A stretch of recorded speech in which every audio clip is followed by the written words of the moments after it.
It means to build up. And so we had discussed what it was and who was to be built up, but now we had the question, who is to do the edifying?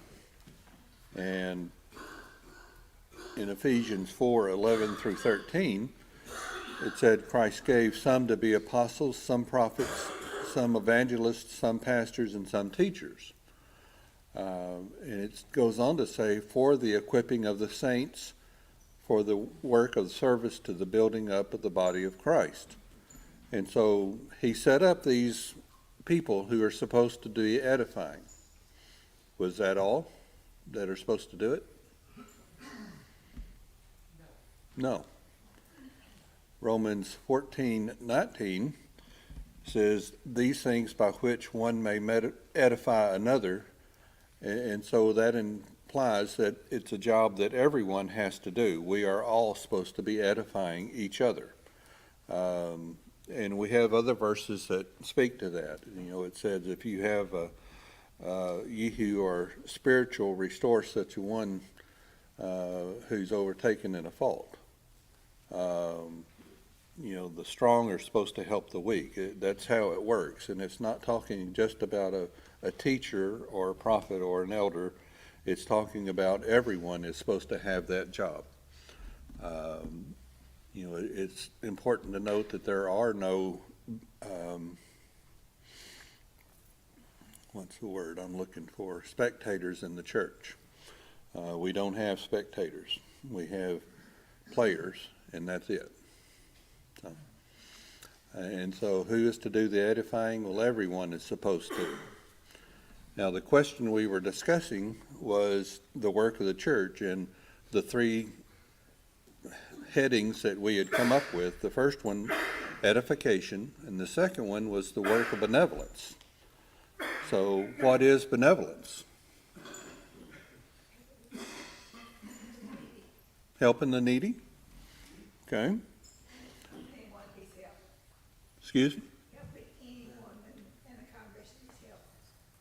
Okay, well now the definition of benevolence is just to help. Now you're correct in that we are limited in what we can do, but the definition means having a benevolent means having a disposition to do good, possessing or manifesting love for mankind, or being altruistic or charitable.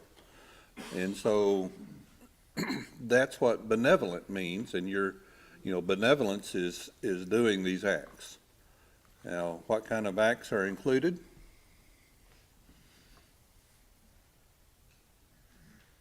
And this is getting specific to the church. What kind of benevolent acts are included? The needs of the saints? That's kind of a broad category. I need something to eat. Does that mean everyone's going to bring me something to eat, or? Huh? Only until you're full. Well, only until I'm full, or if I'm in need and can't provide that for myself. Right. Well, the things that are included are like financial assistance. You know, we have someone who has suffered a loss and needs help. We can help them. We can provide assistance to faraway congregations that are in need. An example is the hurricane down in Houston. We sent aid to several congregations down there. Care and comfort of the bereaved. You know, benevolence doesn't have to mean money, does it? Money's a tool. It makes it easy, but benevolence can be anything. And then taking responsibilities for the widow indeed. Now, in previous lessons we had discussed that, and I want to make sure I'm clear on this. We can help widows who have a need whenever it comes up. But the situation that this was talking about was putting somebody on a pension, on a permanent, I'm taking care of you, or the church is taking care of you, and the church has the responsibility. It's not that we can't help someone.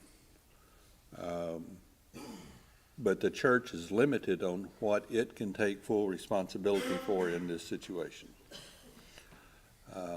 And we have examples. Acts 2:44 and 45, it said all the believers together had everything in common. They sold property and possessions to give anyone who had need. And, the underlined part there, the believers, that specifies who we're talking about. And that includes those who had need. That was believers that had need. Acts 4:32 through 37, it said the believers were one in heart and mind. No one claimed that any of their possessions was their own, that there were no needy persons among them. So again, among the believers. For from time to time, those who owned land or houses sold them, brought the money from the sales, and put it at the apostles' feet, and it was distributed to anyone who had need. Now again, this is specific to the believers. And notice, it didn't say that everyone had to give everything up all at once and put it in a common kitty. They didn't do that. It's not like a commune. So, Acts 6:1 through 6, it says, in those days when the number of disciples was increasing, the Hellenistic Jews among them complained against the Hebraic Jews because their widows were being overlooked in the daily distribution of food. This goes back to the previous point. The widows here were being helped. So there is no restriction against helping someone, but taking them on permanently is what we have certain regulations about. And again, it was the disciples, that's who we're talking about, and their widows, the disciples' widows, were the ones that were being overlooked. Acts 11:29 and 30, it says, the disciples, as each one was able, decided to provide help for the brothers and sisters living in Judea. This they did, sending their gift to the elders by Barnabas and Saul. So who did they give the money to? The elders. They didn't give it to Barnabas and Saul. They gave it to the elders. Barnabas and Saul just carried it. But again, it's specific on who provided the money, and it's specific on who received the gift. Romans 15:25 through 26, it says, now, however, I am on my way to Jerusalem in the service of the Lord's people here, for Macedonia and Achaia were pleased to make a contribution for the poor among the Lord's people in Jerusalem. Now, when he says Macedonia and Achaia, does he mean all those regions were giving money to the church down there? Macedonia is a country. Was this country supporting the church in Jerusalem? No. So what's he talking about? He's talking about Christians that were congregating in these areas were sending money. And so the Christians were collecting the money, and they were making a contribution for the poor, and specifically those that were at Jerusalem. Okay. 1 Corinthians 16:1 through 4. Now, about the collection for the Lord's people, do what I told the Galatian churches to do. On the first day of every week, each one of you should set aside a sum of money in keeping with your income, saving it up, so that when I come, no collections will have to be made. And so again, it identifies who it was being collected for. It identifies who was supposed to do this. He says, each one of you, each of the disciples. I had more of these in here than I thought I did. But 2 Thessalonians 3:10, for even when we were with you, we gave this rule, the one who is unwilling to work shall not eat. So here we have a restriction, don't we? Somebody we can't help. Someone who's refusing to work. We're not allowed to go help them. 1 Timothy 5, 1 through 16, and I didn't include all of them here, but all the verses, but it says, give proper recognition to those widows who are really in need. But if a widow has children or grandchildren, they should learn first of all to put their religion into practice by caring for their own family, and so repaying their parents and grandparents. For this is pleasing to God. The widow who is really in need and left all alone puts her hope in God and continues day and night to pray and ask God for help. But the widow who lives for pleasure is dead even while she lives. And so here Paul is specifying which widows can be put on the permanent role of people to take care of, people who constantly receive gifts from the church. Okay? And so we ask the question, does that mean that we're not to help others who are not members of the church? Okay, now, Sandra, and then... Not from the church treasury. Okay, and what did you say? Not as individuals, we can do it as Yes, this is kind of a trick question. As individuals, we can do almost anything. But as a church, we're limited on who we can extend benevolence to. You know, we have people show up at the door all the time wanting something. And our answer, you know, after we discuss the situation with them and more often than not find that they're not Christians, not from around here, not attending here, not doing anything here, we say, you know, the church is not allowed to do that. But we may dig into our own pocket and give them some money. That's allowed. The exception that we're talking about and why we say almost anyone, 2 John 10 and 11 says, if there come any unto you and bring not this doctrine, receive him not into your house, neither bid him Godspeed. For he that biddeth him Godspeed is a partaker of his evil deeds. What's that saying? be careful who you help. Right. You can't just throw money out the window, can you? Who can't you help? Non-Christians. I mean, as individuals, but Christians only the church. Who can't you help? Who can you not help? People that's on the other side. Right. It's either one side or the other. Yes, Dave.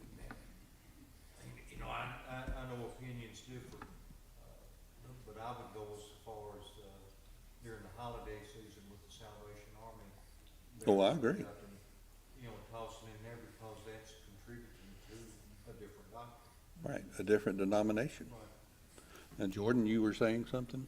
People who you know are doing evil. Okay, you got to speak up a little bit. People you know are doing evil. Okay, people you know that are doing evil.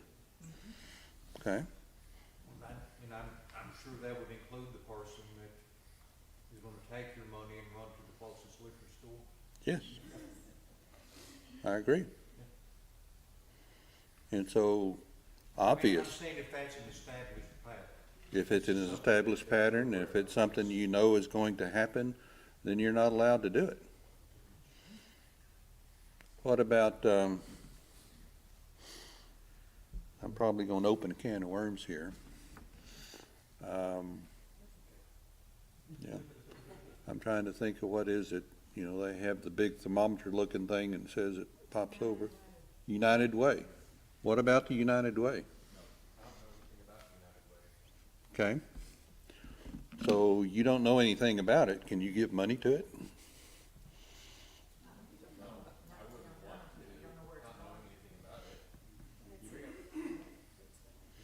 What they publish, they give money to Salvation Army and the Alphabet people and everything else.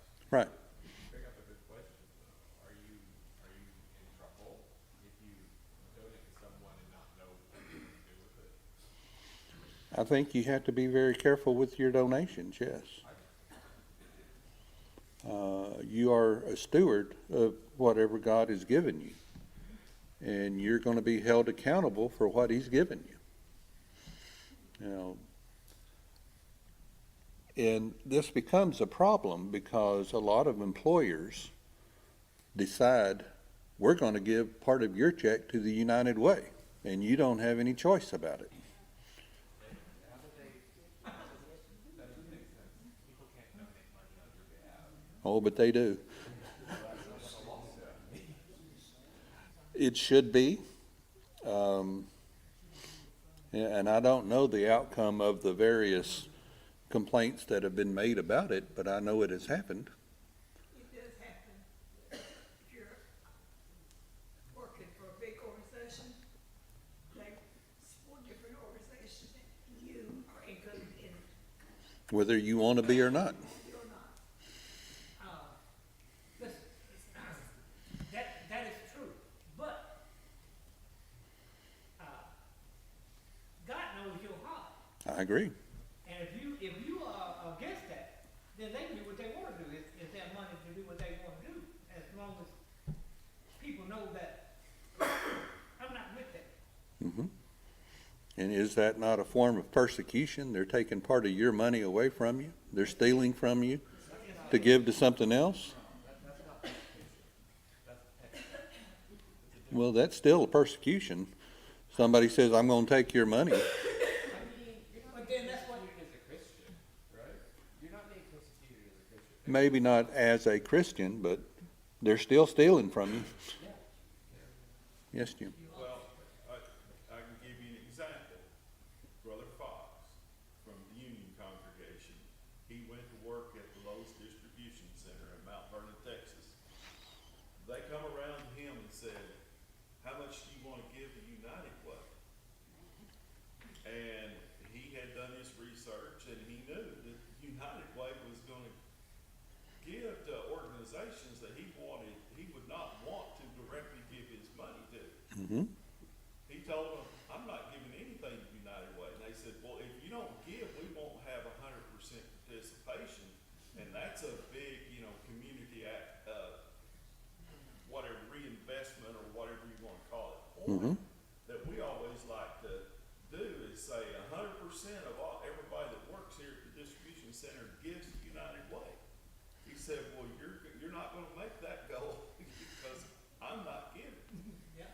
And he was persecuted. Yes. They make a big deal about, don't bully people, there's so many bullies in the workforce. Yes.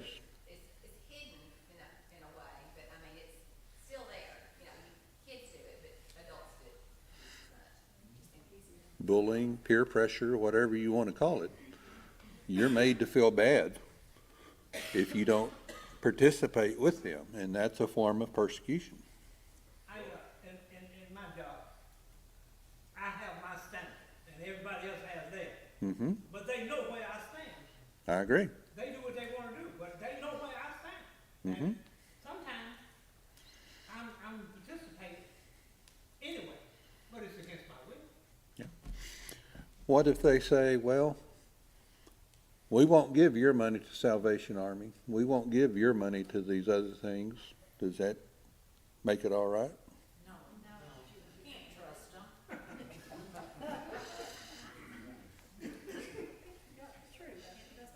Because they're just going to give somebody else's money to replace yours, but it's all the same. And once they've got the money, they decide what they're doing with it, don't they? So, okay. We rode this horse to death. Okay. Again, the work, I say it's a form of persecution, because everybody is looking at you kind of strange and looking down at you and singling you out. shame is a form of persecution. Yes, yes it is. Brother Fox, it got so bad there that he ended up quitting. Yeah. Because he was a pariah. Yeah. And they didn't like it, the management didn't like it, and they just would do things with his shifts and stuff like that, that he finally just said, no, I'm getting away from this evil organization. Okay. So again, the three areas that the church is allowed to work in, we've covered the first two. Now, the bottom one, the preaching of the gospel to sinful humanity. And so we ask the question, what is evangelism? What is evangelism? Evangelism covers a lot. It's your manner of life, it's what you say, how you act, it's the whole deal. I agree, because we do teach people by our example, but let's narrow it down just a little bit. Well, you're preaching the word Yeah. to those that do not know. Okay? So to evangelize is to proclaim the good news, the victory of God's salvation, and evangelism is the noun that we talk about that. But is there a difference between evangelism and preaching? I don't think so. Maybe where. It may be splitting hairs, but evangelism is what you're doing when you're trying to convert someone. Whenever you're preaching and explaining points of doctrine, you're edifying. And so when you're edifying the saints, you're not trying to convert them to Christianity. And so, as I said, that may be splitting hairs, but yes, No, sir. I don't think that it is. You know, when we think, and as a group here, when we think of evangelism, we're thinking about teaching the truth, trying to convert people to New Testament Christianity. But those two young men on bicycles that are Mormons, that are knocking on doors, are also evangelizing. Yes, Now, they're drawing people to a false doctrine, but it's evangelizing, and it's also preaching. Nonetheless, that's what it is. So no, that's not splitting hairs. It's something we need to understand. okay. Anyone else have a comment on this? What we was talking about a while ago about, the persecution and people will ask you, why are you this way? Well, you evangelizing when you tell them why. I agree. And that's preaching the gospel, because you're telling them what thus saith the Lord. Yes. And that's preaching, and that is evangelizing. And see, those kind of acts open up opportunities to do that, because people notice. Yes, David? The word angels in evangelism, that means a messenger. from God. Correct. Mm-hmm. So you're bringing the good news, and there's a sense, I will again, I'm not talking about in the church like the denomination, so, but there's a sense in which a woman can preach or evangelize, because when they were dispersed, they went into Judea, into Samaria, and they preached to them. Any woman can talk to the people she works with or anything. Yes. I'm not talking about in church, I'm not talking about getting up and, that's a completely different thing. I'm talking about on anybody can You're talking about the person who is teaching the gospel, trying to convert people to Christianity, and I agree with that. But now I do have a problem if we have a woman get up here and try to do it. And that's a can of worms we're gonna leave shut, so. We talk about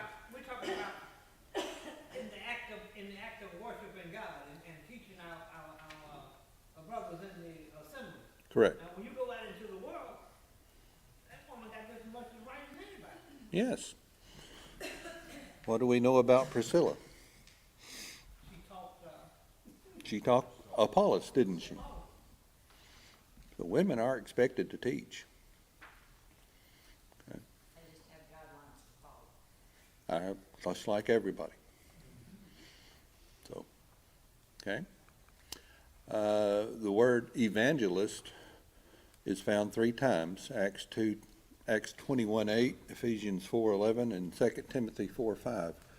Acts 21:8-9 says, and the next day we that were of Paul's company departed and came unto Caesarea and entered the house of Philip the evangelist, which was one of the 7, and abode with him, for he had 4 daughters, virgins, which did prophesy. Now, he specifically called an evangelist. And if you look at where he was in Caesarea. There weren't a lot of Christians at Caesarea at that time. So what was he doing there? He was trying to convert people, wasn't he? Ephesians 4:11, and this is a verse we've already looked at. It said, "And some apostles, and some prophets, and some evangelists." And so, he's making a distinction here that there is a difference between an evangelist and a teacher or a pastor or a prophet or anything like that. They have a specific job. And I would go on to say that not everyone is an evangelist in this sense. Now, I agree that we all are required to teach other people, but not all of us are required to stand up and orate and do that. Okay?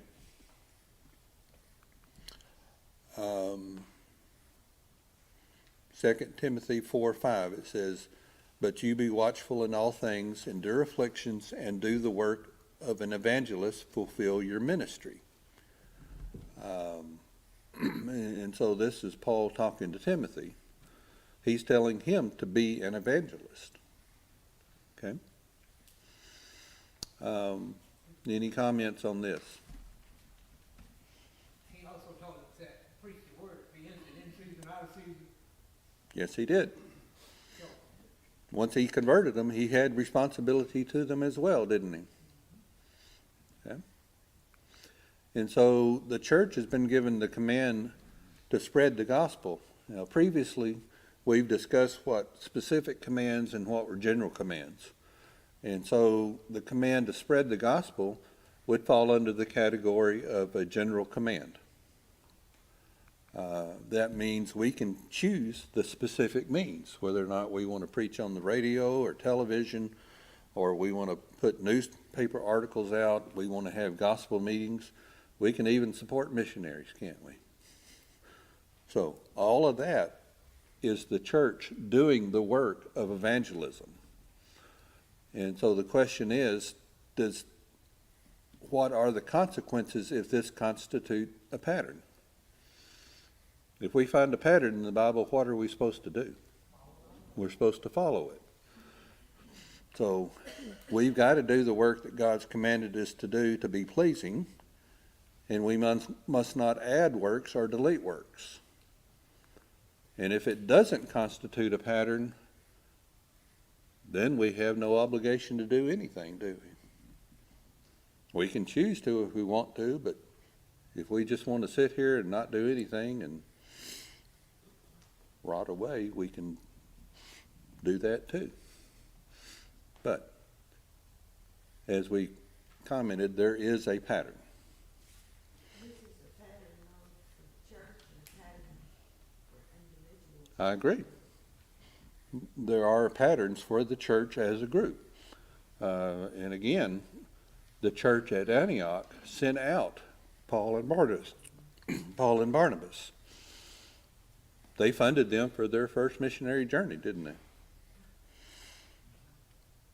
Now, that wasn't the only way that they got money.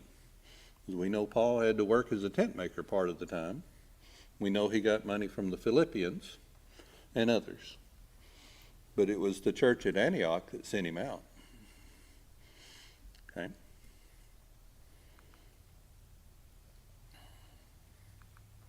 So the conclusion, God's revealed a pattern for the work of the church, and that work includes evangelism, edification, and benevolence to members. For the church to become in other works is sinful because it's a violation of the pattern. We have to stick to the pattern. What are some things that are not the work of the church? Politics? Anything else? Social work organization? Recreation? Welfare?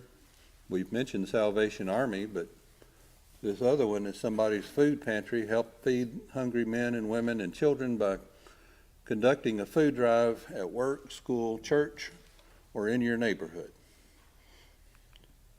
Catholic social services. You know, come to the Catholic Church and we've got a social worker that'll help you do anything. We also have that across town, don't we? Environmental ministries. Does that fall under any of those three categories we talked about? And though slavery was practiced in the first century church didn't fight against slavery, did it? They were never involved in programs to abolish it. We all agree that it was not right, but it wasn't the work of the church. So social reforms and improvements are not the work that God gave the church. Does that mean the church can't teach about them? You have to. Okay, you have to teach about them, yes. The church should teach about social problems. For example, we teach against drunkenness, we teach against drug abuse, we teach against extramarital sex and teenage pregnancies, but that doesn't mean we go fund a clinic to do that. So we have to be careful. We as a church is a nation of people. Yes, We are a society. yes, And we that's are. why we come together on Sunday morning at 10 o'clock, to train each other. You are a teacher. You're teaching us how to go out into the community, and we're helping each other to do this. Mhm. Now, we worship God after this. Now, that's our worship service, and the preacher preaches about social issues and everyday issues, and that's his job, because that's what the Word of God is. I agree that's part of it. He also teaches about history of God's people. He teaches about the future. Absolutely. So he covers the whole gamut. He doesn't teach just on social issues. Absolutely, but all that history is about social issues. All of it, including the first man and woman. How they acted. So we don't go out into the world and participate like the world participates in these things. No. But we do talk about it, we do discuss it, we understand it. Yes. What does that mean, politics? Politics. We don't hold rallies for candidates here at the building. We don't ask them to come stand in our pulpit and preach. You want me to go on? We teach our members what's right and wrong. And then we expect our members to vote conscientiously. But we do not tell them how to vote. Is that what you were getting at? Come on, I can see you. Still, politics is just muddy. Politics is muddy. And I would put Jack on the spot. There you go, no comment. No, I mean, I believe politics should be separate from the church. And, like you said, it should not be, a politician should not be supported by the group of the church. But individual members can support that politician. So, okay. But how could an individual member support even a, political party or anybody in a political party that promotes homosexuality and all types of perversions? Boy. I mean, you had this problem in Texas years ago with them yellow dog Democrats, Yeah. and there's still some there who will vote if you got a D beside your name. If you look at their platform, it is pure evil. Republicans are not. Republicans are too. Why do you think I identify as an independent libertarian? Okay. They got got their problems too. You look at their platforms, but that's what I'm getting to. You should know before you're voting for someone.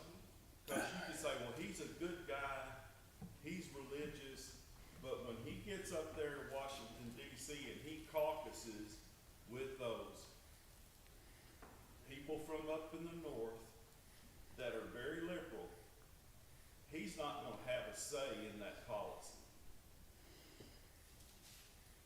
Okay, Getting into politics again.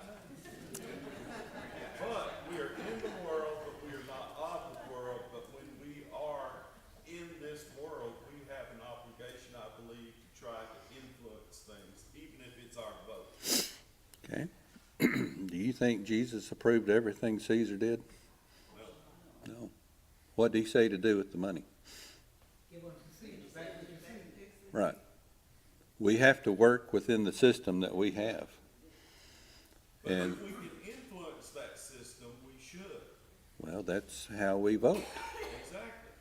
We go And, to Brother Langman, we tell him, hey, I don't like the way the Arkansas legislature is doing on this, this, and this. We can still influence it, and I think we should to a point, but we should not let the things of this world consume our time to the point, like some people do, where it's just everything they're about rather than teaching the gospel. I agree. And I would go on to say that we should not let politics divide members of the church, should we? You know, if I find out somebody in here is voting one way and I don't agree with it, are they still my brother? Yes, they are. Yeah, Each is responsible for their own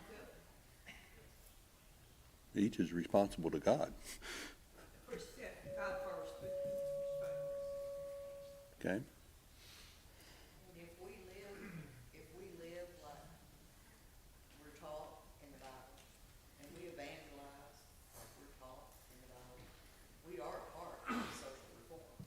Yes. We are making those efforts to transform the world. Mm-hmm. And, you know, if we don't, if we just live like the world, then, you know, we're not making that effort. And I think people, just like Steve was talking about, I think people see that. They Mhm. see that we're not like everybody else. That's one thing I hate about working remotely, because, you know, I'm at home by myself all day long working, and you have no interaction with people of the world that you could influence, Right. because they're not with you. Yep. So. Okay. Moving on, things that are not the work of the church. Somebody mentioned recreation. Well, what's wrong with recreation? Nothing's wrong. It's just not the work of the church. Not the work of the church. There's nothing wrong with recreation, and is it the church's job to provide facilities? No. How about this one? Shared Adventures in the Vintage Faith Church invites you a day on the beach, a chance to serve to the special needs of the community. How is that fall into any of those three categories we talked about? Life Groups Grace Church, and they have activities. It says meet new people and participate in indoor and outdoor recreational activities and outreach. Join together with others in reaching to meet the needs of our local community in growth. Connect with us, share life, dig deep and grow, inform and fellowship. So that's not it. That's the social gospel there, that's, Yes. they're trying to pull you in and they're teaching something. Yep. And we're supposed to use God's word. All right. God does not give the church the work of providing recreation for its means, nor is it to be used as a tool to attract people. When Jesus fed the 5,000, some were attracted to him by the free meal. Jesus refused to satisfy their carnal desires. He said, you're only following me because of that. He said, most assuredly I say to you, you seek me not because you saw the signs, but because you ate the loaves and were filled. You know, he said, you're not following me for the right reason, and I'm not going to feed you again. So things that are not the work of the church, John 6 tells us to labor not for the meat which perishes, but for the meat which endures unto everlasting, which the Son of Man shall give unto you, and the Father, for him hath God the Father sealed. And now this last one is too much of what people want today. They want a Burger King religion. They say, I want to have it my way. And I want to have salvation, but I want it on my terms. I want to worship God, but I want to be entertained while doing it. And it doesn't work that way. It's not what God set up. Anyone have any comments or questions before we move on to the questions in the book? Yes. So, moving back to what we were talking about, the social part, I think we as individuals can go to political rallies, we can support whoever we want to support, but we can't have a political rally in this building. We can't, like you said, have somebody come and talk to us, but we can study about things that are gonna help, us be able to fight against the world better. There's the people and there's the church. There's the Christians individually and there's the church. And it's hard to keep them separated sometimes. There is a line there, and sometimes it's easy to stray across it. And we have to be careful and not to try enforcing our personal ideas on someone else. Whatever the Bible says the church is supposed to do, that's to be enforced. But our personal views are not. So, But our personal views, as I look at it, always demand for a Christian to make a moral choice. oh, yes. That we can't make a choice, based on our pocketbook. That we can't make a choice based on whether the candidate's a man or a woman. Our decisions, not just in the political realm, but in the social realm, in the realm of our marriage, our entire lives, a Christian is never exempt from making a moral choice. No. And I'm talking about according to God's will. And that includes paying taxes Yes, it and does. Yes, it does.